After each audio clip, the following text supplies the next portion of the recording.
Dear students, हम पढ़ रहे हैं पब्लिक रेवेन्यू।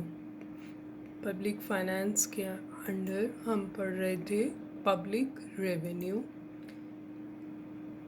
हमने पढ़ा था meaning of public revenue, importance क्या है पब्लिक रेवेन्यू की। Then we studied types of receipts, revenue receipts and capital receipts.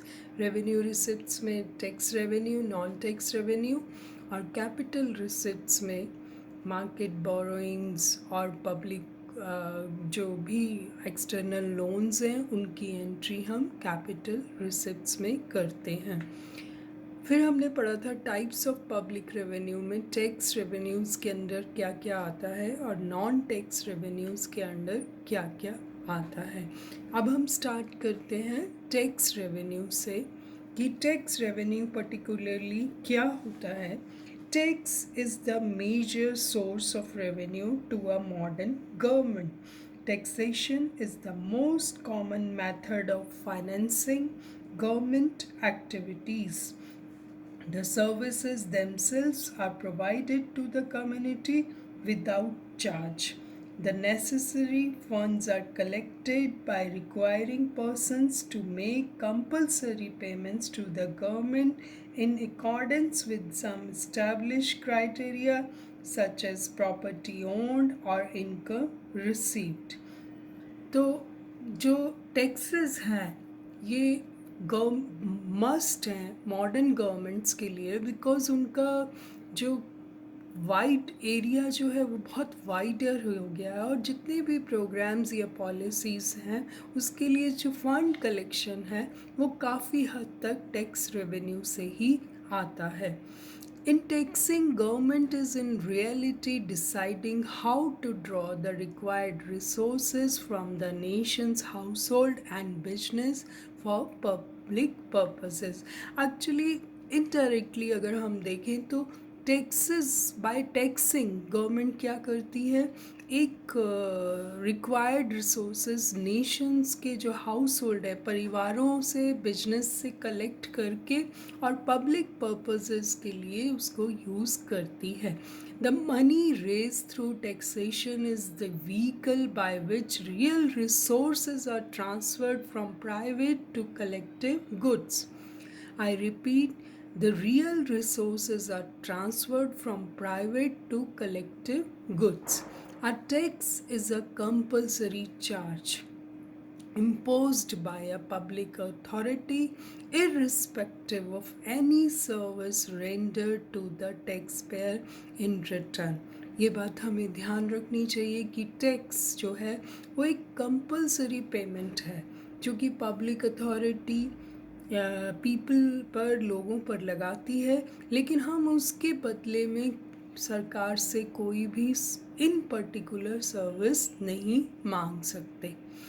और एक बहुत इम्पॉर्टेंट बात है कि a tax is a leakage from the circular flow of income into the public sector paid by the individuals, corporations and other associations of individual.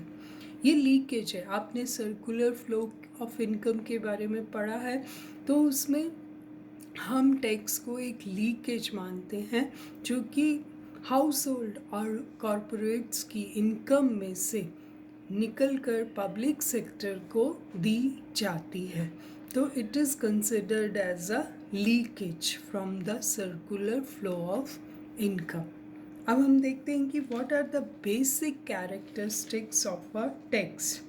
तो हम ने जाना कि it is a compulsory contribution even though a tax is paid willingly. In a sense, it is a compulsory contribution. It only means that no one can refuse to pay a tax on the general ground that he doesn't derive any benefit from certain state activities. चाहे वो state की services को use कर रहा है या नहीं कर रहा, he has to pay the tax. A tax is levied on the basis of some predetermined criteria. Such as equity, कुछ भी हो सकता है, किसी ना किसी क्राइटेरिया पर ही ये टैक्सेस लगाए जाते हैं। नेक्स्ट अगर हम देखें तो the fact is that tax is a contribution implies the notion of a sacrifice involve on the part of the contributor. Never forget कि टैक्सेस आर वेरी पेनफुल।